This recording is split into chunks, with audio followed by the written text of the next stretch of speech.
What's going on, everybody? Kevin here. I'm just going to run a quick problem.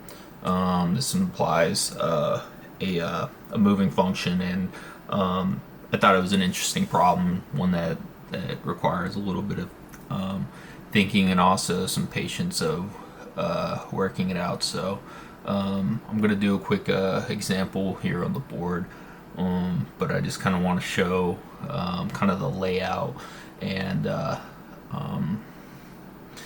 the approach. I don't know if that's the right word to say, but the way to kind of parse this problem. So, without further ado, let's get into it. Okay, so the problem states a particle moves along the curve y equals 2 sine of pi x over 2. As a particle passes through the point 131,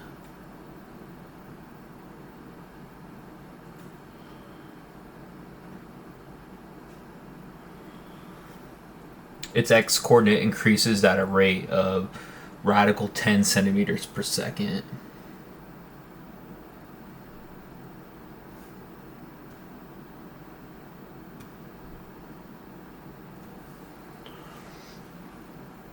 How fast is the distance from the particle to the original changing, to the origin changing at this instant?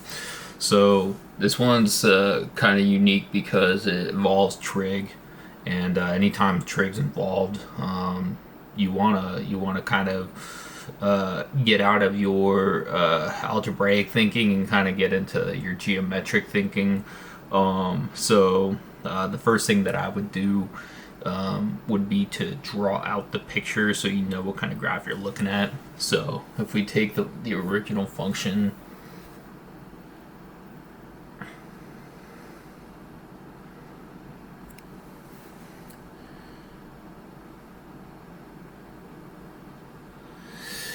and we take the parameter and we solve for its period, which is equal to 2 pi over 2. This will essentially be the same as pi over 2, and then both pi's cross out, and that gives us 4. So we have a period of 4, and it is a sine wave, and there is a scalar product of 2. So we want to account for the amplitude for the scalar product to -2. And because it's a sine function, we're going to start at the origin. This is 1, 2, 3, 4. And we're going to place our points generically, and so we can kind of see what we have here. Okay, so the problem is asking that we're given a rate, and our rate is shown as 10 centimeters per second, radical 10 centimeters per second. So if we're trying to find this point and we plug in 1 over 3 into x, we're going to get 1 over 3 and then the function of x, which is right here. And then this will be equate to 1. So we're already seeing that there is a point, and if we take a magnifying glass and we kind of zoom in, we can see that there is this 1/3, and our point is somewhere up along the positive slope portion of the graph. So if we take that point and we kind of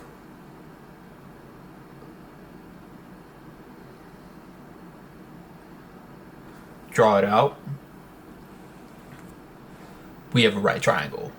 And so if we go back to our geometry days, our trigonometry days, we probably got slammed in our brains. Pythagorean theorem, when do we ever use that in real life? It's one of the most washed sayings because we use it everywhere. It is the most applicable function formula that I've seen in all of mathematics so far, especially just for calculus.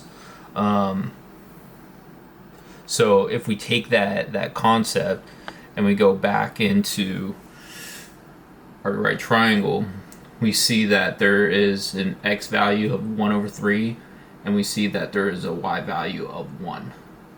So taking that, we can go into our Pythagorean theorem, which is a squared plus b squared equals c squared, and we know that very well. But for the purpose of this function, we're looking for the distance. So this is essentially going to be a secant line from the origin to the point. So we're going to label this as d for distance. So we're going to do d squared rather than c squared. So taking that into account, we can square the 1/3, and we get 1 over 9. And then we're adding 1. It's the same thing as putting 9 over 9. So 1 over 9 plus 9 over 9 is 10 over 9. And then we're going to square root both sides to get radical 10 over 3. So if we take that into consideration, we can see that we have 1 over 9 plus 9 over 9 gives us 10 over 9, but we want to square this because distance is squared. So to get rid of a square, we use the square root, and then that gives us our radical 10 over 3. And this is really important because this is essentially the distance. And while that gives us the magnitude of the distance, we're looking for the rate. And what is that rate moving to, and the velocity of it.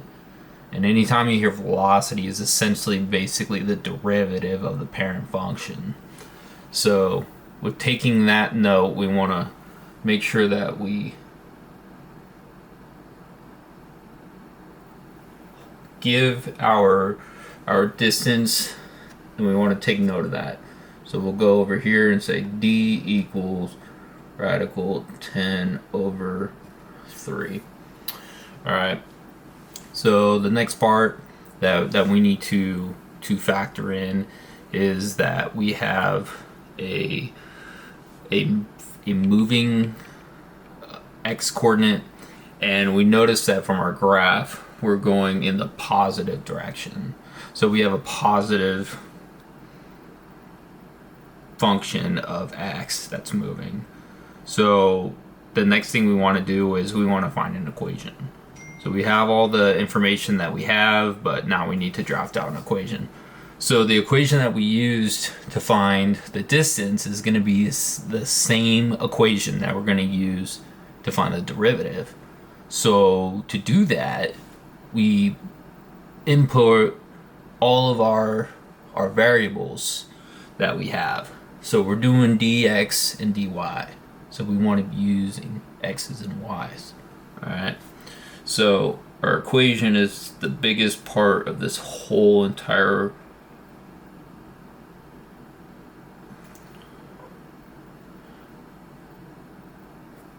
problem. We want to find an equation so we can get the rate of change. So to optimize this function, we want to go and write out x squared plus y squared is equal to d squared. All right, and so that's a really important part of our problem, because without this function, we don't really have a whole lot to be working with. So now that we have x squared plus y squared equals d squared, now we can essentially take the derivative of both sides, and same thing as you do in your basic algebra steps is anytime you are working with a derivative, you're applying that derivative all the way through. So with the respect to time, we're going to be applying the derivative of time to both functions. So this is why I put parentheses, because it's important, because you're going to be distributing it. So we have the derivative in respect to time is d over dt, d over dt. So on that note, we're going to be taking the derivative and we're going to be applying it. So if we take the derivative of x squared, we're using the power rule, which is taking this exponent and moving it to the front. So we have 2x, but because x is not the same variable as time of t, we have to make a note of that. So we want to add in our implicit derivative, which is dx over dt. So you need to account for that. So that's the first part. And this is anytime you're taking the derivative of a variable that is not the same as the derivative itself that you're taking the slope in respects to, you want to account for that change. So you're taking the derivative of x in respect to the derivative of time. So if we we got this part. Now if we're taking the derivative of y squared, we want to distribute the derivative to y squared. So we are left with 2y times, and it's the same thing. I want to do dy over dt, because y and t are not the same. Okay?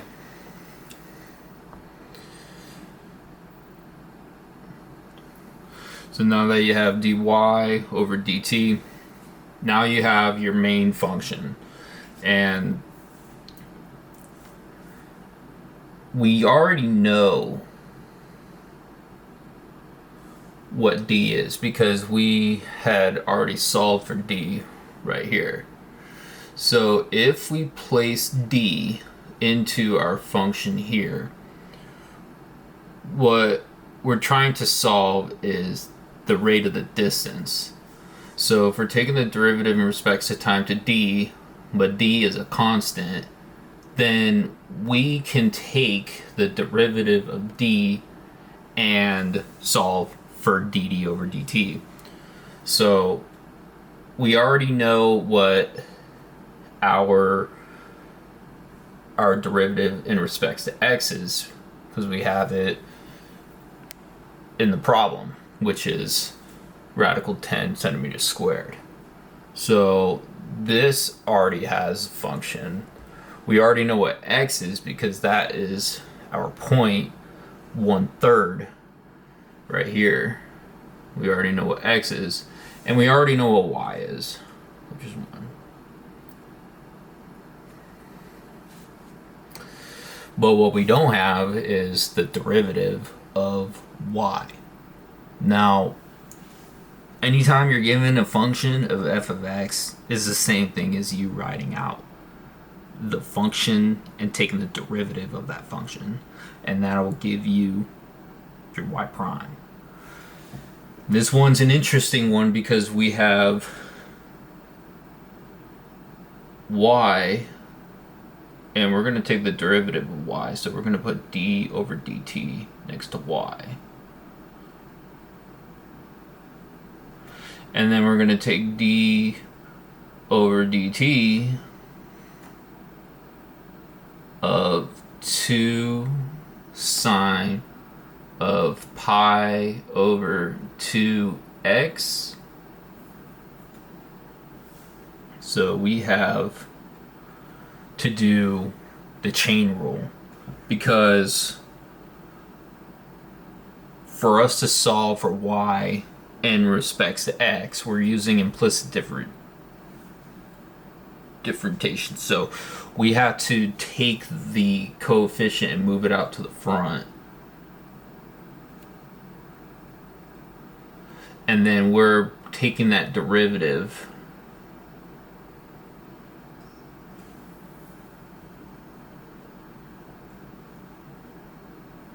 and we're applying it to sine.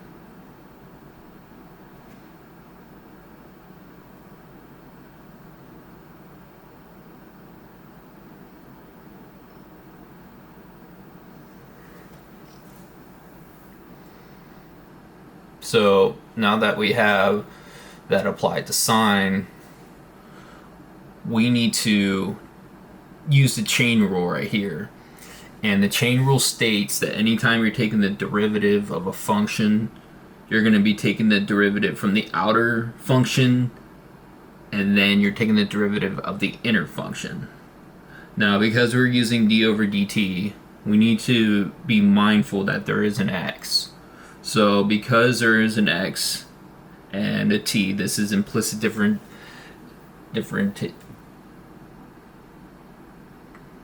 We're going to apply for the derivative. We're going to get 2, and the derivative of sine is cosine, and we're going to keep our parameter the same. So we have pi over x over 2 times, because x is essentially raised to the 1, we're going to move that 1 to the front, so we get pi over 2, and the x essentially cancels out. So we're going to get pi over 2 times, because we took the derivative of x, we need to imply that we have dx over dt. And this is super important, because without that function there, this whole problem won't be able to assess the movement of the implicit derivative on the x-axis. So this is really important. So we already know what x is, and if we imply that x is in the parameter, which is 1 over 3, we can take that and simplify it. So the pi is getting multiplied by 1 over 3. It's the same thing as saying pi over 3, because it's pi over 1 times 1 over 3. It's pi over 3. But if it's being divided by 2, you're reciprocating the denominator. And when you reciprocate the denominator and you multiply across, you're going to find that there's a cancellation, and it becomes pi over 6. But when cosine has a parameter pi over 6, that goes back to the unit circle, where the cosine of pi over 6 is radical 3 over 2 in the positive x-axis. And because it is positive, you can take account for that cosine of pi over 6 is the same thing as saying that the angle of cosine is positive. So if we write that out,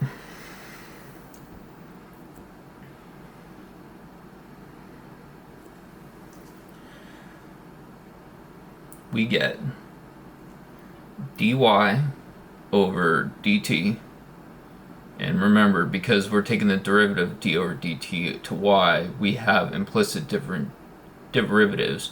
So this is the same thing as saying y prime over y. And this is where I think a lot of confusion comes in, because that fraction is going to come into play here in a second.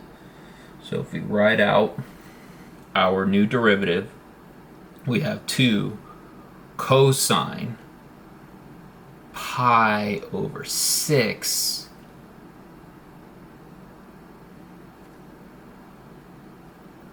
times pi over 2 times, because we already know what our change of x is, dx over dt is radical 10, so we're just going to input radical 10 over here. We can go back to this, and this is why this is important to write this out and be very organized, because now we can take y and we can multiply y and cross this out, but we apply it to both sides, so we get y. And we already know what y is because y is our function. Y is the original problem.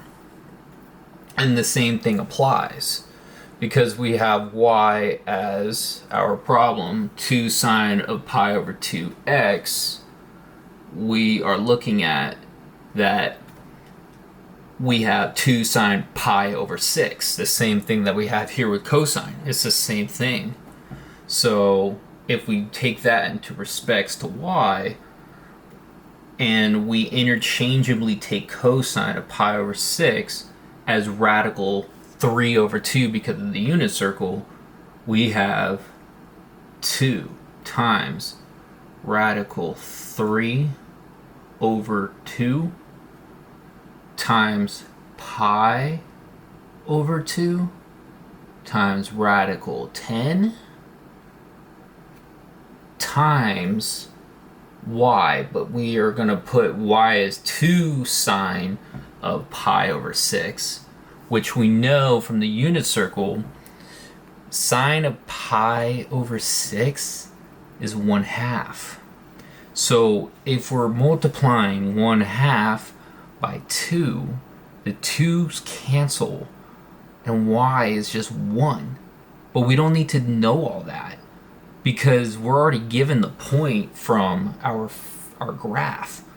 And our point was 1, 3 on the x and 1 in the y. So we know that y is 1. We don't even need to put it in. But what we do need to do is remember that we have our new function of y, 1,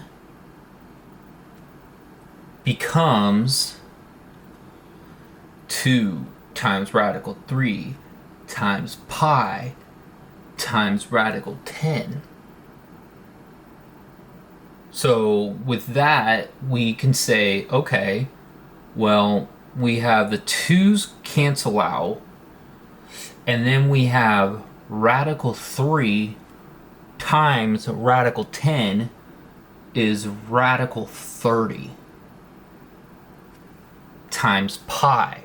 But the pi is not radicalized, so we need to leave pi outside of the radical. So making sure that we account for that, we have pi outside the radical, and this is all over 2 because we have the 2 here. So that was super important because what we had just found out was that we have the change of y in respects to the derivative. Now we have y prime. So because we have y prime, we can go back to our equation. And our equation has a derivative of d. Now, because d is a constant and we know it's 0, we need to remember that anytime you take the derivative of respects to time and we're taking the derivative of distance, we're getting dd over dt. So what we're solving for is the derivative or the change of the distance over time, which is what we want. So if we take the constant, and the derivative of a constant, of any constant, is going to be 0.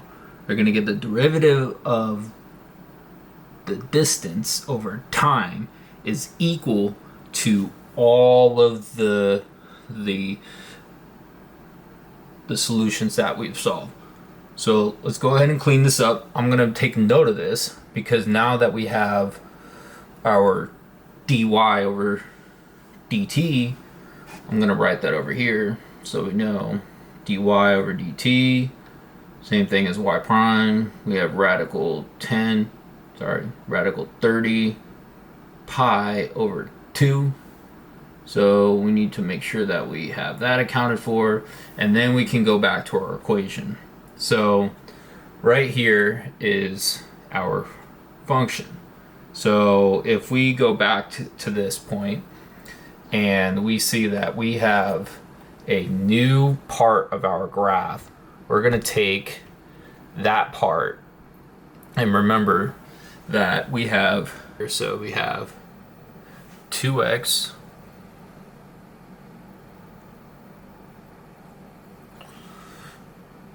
times the change of x.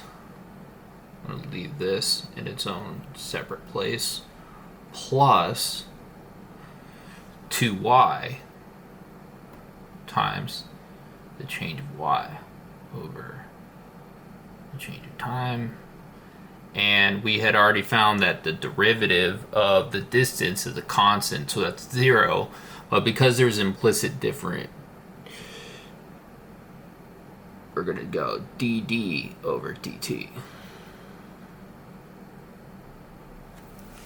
So now we have all of our inputs from what we had just solved. So we're going to go ahead and input those solutions. So we have 2 times, now this is our original point, 1, 3 from the problem, times the change of x, which is radical 10,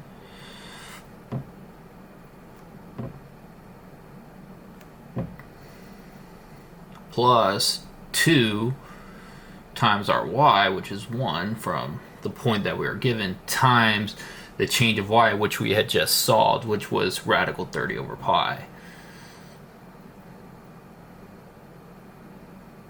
over 2.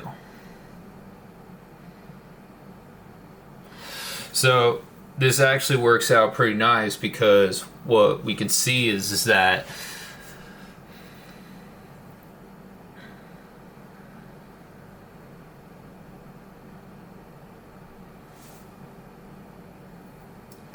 the 2's here are eventually going to cancel, but we have the derivative of d over dt. So if we input our distance,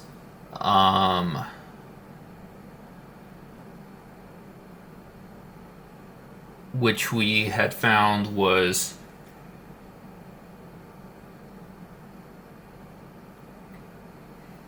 (2d) times dd over dt, because this is the chain rule. So because we don't want to zero out our d function, we want to still take the derivative of d. So it's not going to be zeroed out. Because we're taking 2 implicit different derivatives in respects to x and y, we need to keep d in its natural form. So what we have is 2d. So if we go back to our function here, we have the derivative of dd times the original equation, which was d squared. So d squared, by using the power rule, we have dd. So we have 2d times the dd over dt. So if we simplify our equation, we get 2 radical 10 over 3 plus, now these 2's are eventually going to cancel, so we can just cancel that out right now. So we have radical 30 pi over nothing, which we can make an imaginary 1. So because we know what d is and we had solved that, so we can input that d value, and that was from our original Pythagorean theorem.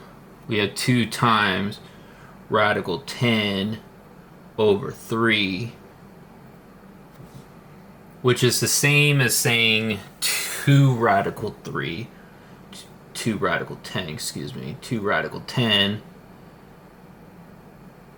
over 3 times the derivative of distance over the derivative of time. So because we have to get our derivative of d by itself, we're going to divide the 2 radical 10 over 3 so we can get that by itself. So we're going to go ahead and cancel that out. And we're going to put that underneath our original function here. So 2 radical 10 over 3. Now this is where it gets interesting, because now we're at this part of our equation.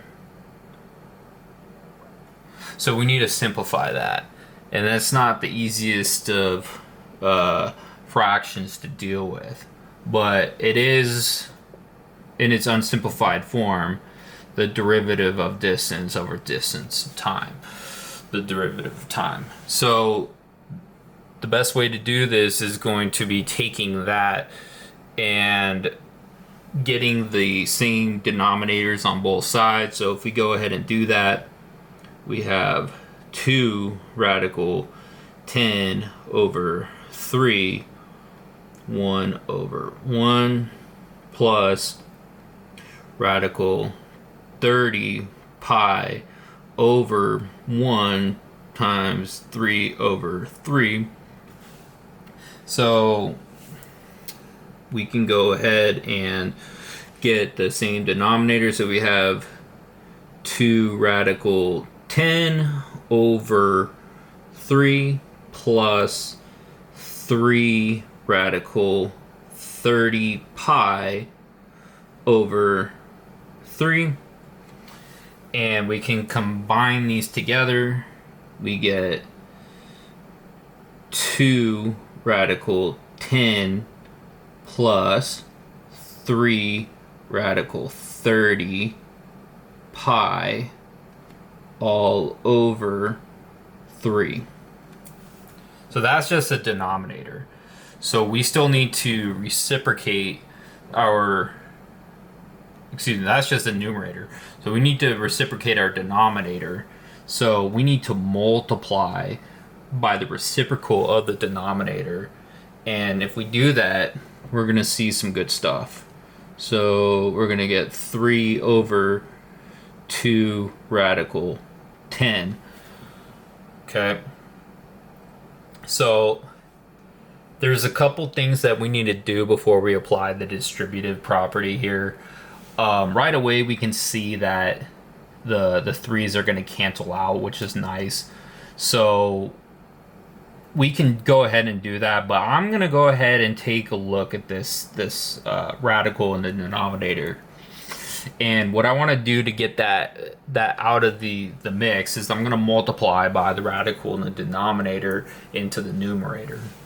So if I rewrite this out, I get 2 radical 10 plus 3 radical 30 pi all over 3. I'm going to get 3 radical 10 all over 2 times 10. Because I multiply by the radical of 10 in the denominator, it moves up to the numerator, and then this cancels out, so I get 20.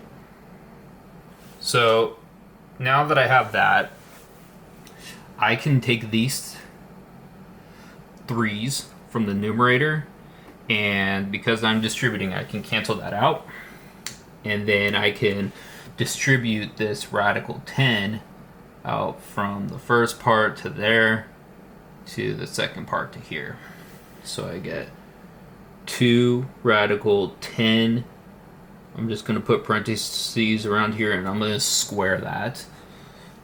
Plus, and this is important, 3. Now a radical times a radical is going to be, the numbers are multiplying inside the radicals, but be careful because the pi is not radicalized.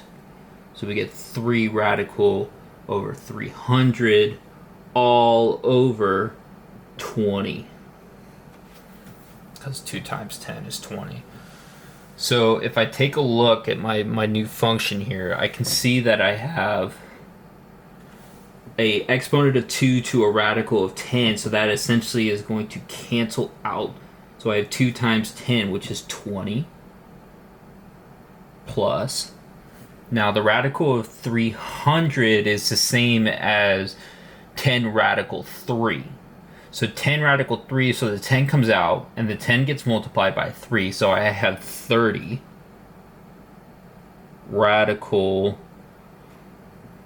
3 pi all over 20. Now this little simplification is a little bit tricky because right away we want to take the 20 over the 20 and the 30 over the 20, and we just want to cross that out. But that's not the case because this is all one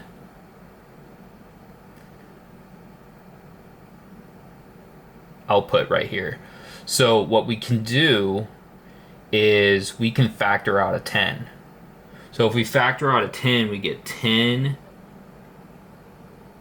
And it's the same thing as distributing a 10 to this point. 2 plus 3 radical 3 pi over 20. Okay. So now the 10s and the 20s can simplify, and we have 2 plus 3 radical 3 pi over 2. And that is going to equal our derivative of the distance in respect to time at the given point on our sine function.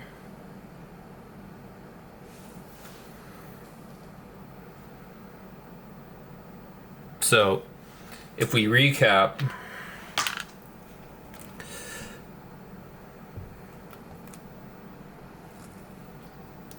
what we can see that we did is we took our problem and we drew a picture, and from that picture we took the point, input that point into our sine wave function,